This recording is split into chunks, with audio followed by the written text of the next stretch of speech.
በእግዚአብሔር ሥራ ውስጥ ሁላችንም እኩል ኃላፊነት እንዳለብን እኩል ተጠያቂነትም እንዳለብን በጣም ማወቅ አለብን።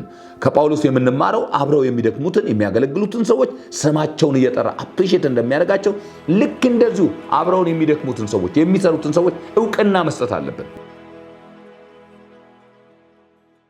በጌታ የተወደዳችሁ ቅዱሳን ሰላም ለሁላችሁ ይሁን። እንደ እግዚአብሔር ፍቃድ በተከታታይ ለአራት ክፍለ ጊዜያት ያህል የፊልሞናን መልእክት እንመለከታለን። የፊልሞና መልእክት እንግዲህ መጽሐፍ ቅዱሳችሁን ከፍታችሁ ስታገኙ በጣም የምታገኙት ትንሽ መልእክት ነው። ከአጠቃላይ አዲስ ኪዳን መልእክታት ውስጥ አነስተኛ መልእክቶች አሉ፣ በቁጥር በጣም ጥቂት ናቸው። ከነዚህ ጥቂት ከሆኑት አነስተኛ መልእክቶች መካከል አንደኛው የፊልሞና መልእክት ነው። በተለይ ከጳውሎስ መልእክታት መካከል ትንሹ መልእክት እርሱ ነው። 25 ቁጥሮች ያህል ብቻ ያሉት መልእክት ነውና ዛሬ የምንመለከተው ያንን መጽሐፍን ወይም ያንን መልእክት ነው ማለት ነው። የፊልሞናን መልእክት ስንመለከት አስቀድመን የመልእክቱን ተቀባይና መልእክቱን ማን እንደጻፈው ማንሳት ያስፈልገናል። የመልእክቱ ጸሐፊ በግልጥ መጽሐፉ ላይ ወይም መልእክቱ ላይ እንደምናገኘው ሐዋርያው ጳውሎስ ነው። ይህንን ውስጣዊ ማስረጃ ማግኘት እንችላለን። ቁጥር 1 እና ቁጥር 19 ላይ ነው ይህንን የምናገኘው። ለምሳሌ ቁጥር 1 ላይ ስንመለከት የክርስቶስ ኢየሱስ እስር ጳውሎስ ወንድሙም ጢሞቴዎስ ብሎ የመልእክቱ ጸሐፊ እሱ መሆኑን የሚያመለክት ቃል አለ። እንደገና ቁጥር 19 ላይ እኔ ጳውሎስ ብሎ ራሱ ጳውሎስ ስሙን ስለሚጠራ የዚህ መልእክት ባለቤት ወይም ደግሞ ደራሲ ጸሐፊው ጳውሎስ እንደሆነ መረዳት እንችላለን። ስለዚህ ሐዋርያው ጳውሎስ ይህንን መልእክት በእስር ቤት እያለ ነው የጻፈው። በጌታ እስር የሆንኩ ይላል። በእስር ቤት እንዳለ እናውቃለን። የትኛው እስሩ ነው ካልን በሮማ እስር ቤት እያለ እንደጻፈው እናውቃለን። የመልእክቱ ተቀባይ ደግሞ ፊልሞና የተባለ በትንሿ ኤዥያ የምትገኝ ቆላሲያስ ከተማ የምትባላለች በዚያ ከተማ ነዋሪ የሆነ ሰው ነው። የዛች ቤተክርስቲያን መጋቢም ወይም መሪም ሳይሆን እንደማይቀር ከመልእክቶቹ መረዳት እንችላለን።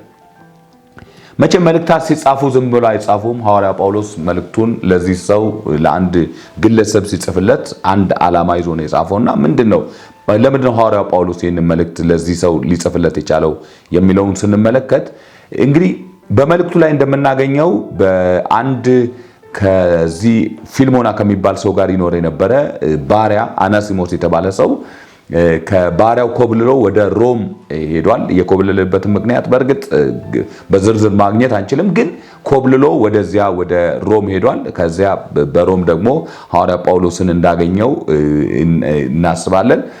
እንዴት እንደተገናኙ ባናቀም በሆነ መንገድ ተገናኝተዋል። ግን በአብዛኛው እንግዲህ ምልክት የምናገኘው በእስር ላይ እንዳለ በእስር የወለድኩት የሚል ቁጥር 10 ላይ ስለሚናገር በእስር ቤት ሐዋርያው ጳውሎስን ሲገናኘው እንዳልቀረ እናውቃለን።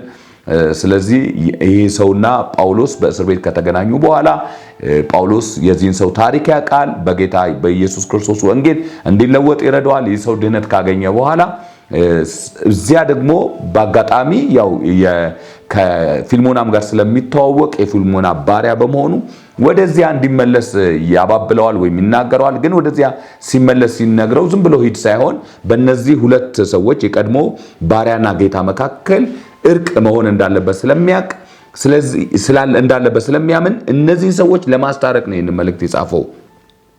የቀድሞ ባሪያና አሁን ግን በእስር የወለድኩት ልጅ የሚለውን አናሲሞስን ከጌታው ጋር ለማስታረቅ ነው።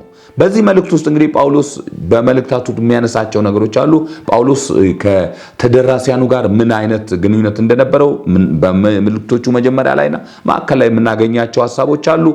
ሌላው ግን በጣም በዚህ መልእክት ውስጥ እንድናነሳው የምፈልገው ዋና ጥልቅ ጉዳይ ወንጌል በሰዎች ሕይወት ውስጥ የሚያመጣው ለውጥ፣ ወንጌል ሰዎችን ሲነካቸው ምን አይነት ለውጥ ነው የሚያመጡት የሚለው ነው የምናገኘው። ስለዚህ በሁለት ዋና ሐሳቦች ላይ ነው ትኩረት የምናደርገው። የመጀመሪያው ሐሳብ የሚሆነው የጳውሎስ ካገለገላቸው ሰዎች ጋር ያገኘው የነበረው ህብረት፣ ከዛ በኋላ ደግሞ የወንጌልን የመለወጥ ኃይል፣ ወንጌል ሰዎች ሕይወት ውስጥ ሲገባ ሰዎችን ሲያገኛቸው ሲነካቸው ምን ያህል ነው የሚለውጣቸው የሚለውን እናያለን።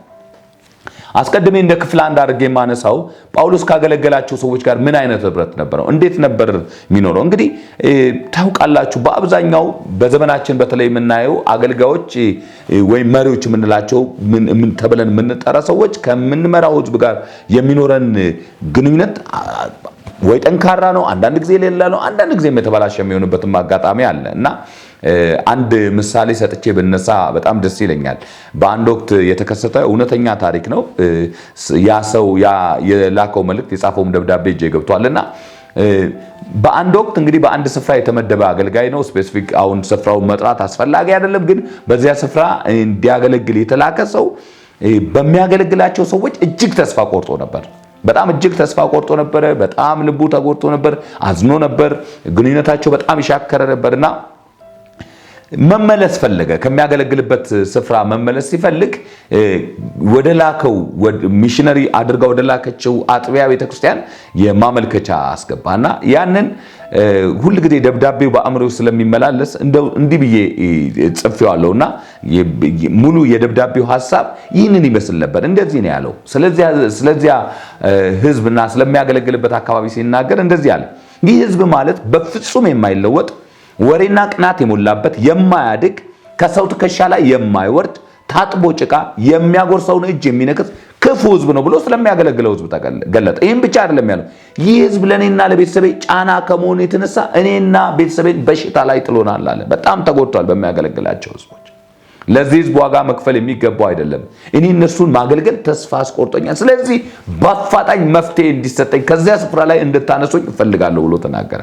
እንግዲህ አንዳንድ ማህበረሰቦችና ግለሰቦች ከሚያገለግሏቸውም ሆነ በዙሪያቸው ካሉ ህብረተሰብ ጋር በጎ ምስክርነት ያጣሉ። ህይወታቸውና የኑሮ ዘይቤያቸው ሲታይ ምን አይነት ወንጌል ነው የሰሙት? በምን አይነት ወንጌል ነው የተለወጡት? ምን አይነት ወንጌል ነው የነካቸው የሚለው ጥያቄ ውስጥ የሚገባበት ጊዜ አለ።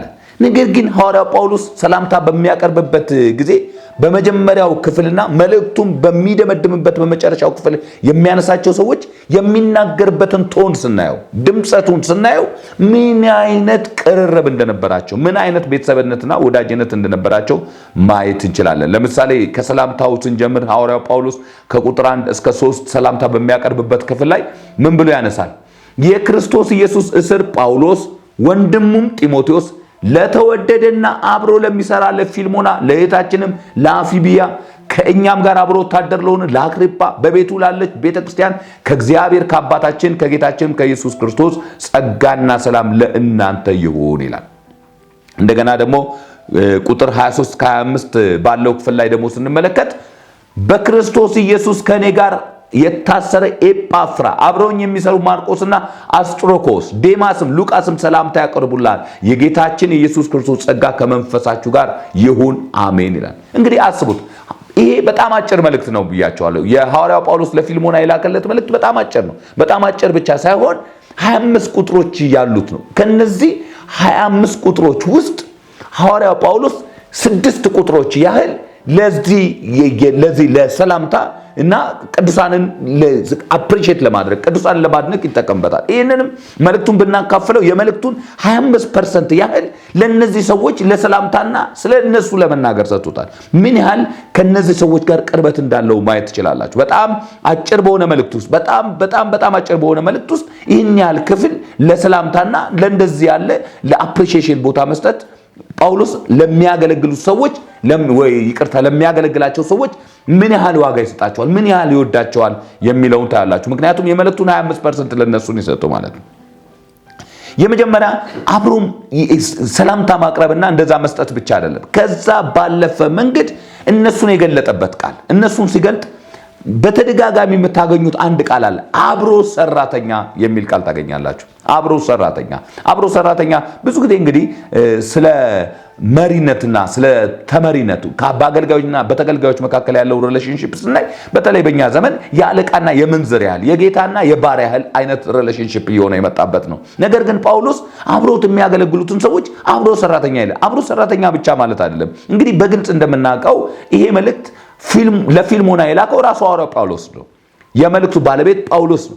ግን ጳውሎስ ሆኖ ጳውሎስ አስቡት፣ በዚህ መልእክት ውስጥ ባለድርሻ አድርጎት እኔ ብቻ አይደለሁም ይሄንን መልእክት የጻፍኩት ወንድሙም ጢሞቴዎስ ብሎ የመልእክቱ ባለቤት አድርጎ ያስቀምጠዋል። ወገኖች ይሄ ትልቅ ነገር እንደሆነ ማወቅ አለባችሁ። በዚህ ዘመን እኮ እንኳን አይደለም የሰራነውን ስራ ለሌሎች የባለቤትነት መብት መስጠት አይደለም የሰውን ስራ በሚቀማበት ዘመን ላይ ነው የምንኖረውና ሐዋርያ ጳውሎስ የራሱን ስራ የኔ ብቻ አይደለም ብሎ በዚህ አፖስቶሊክ የሆነ ሐዋርያዊ ሰላምታ ውስጥ ወንድሙ ጢሞቴዎስን ያካትተዋል። ወንድሙም ጢሞቴዎስ ብሎ የመልእክቱ አካል እንደሆነ ያሳያል።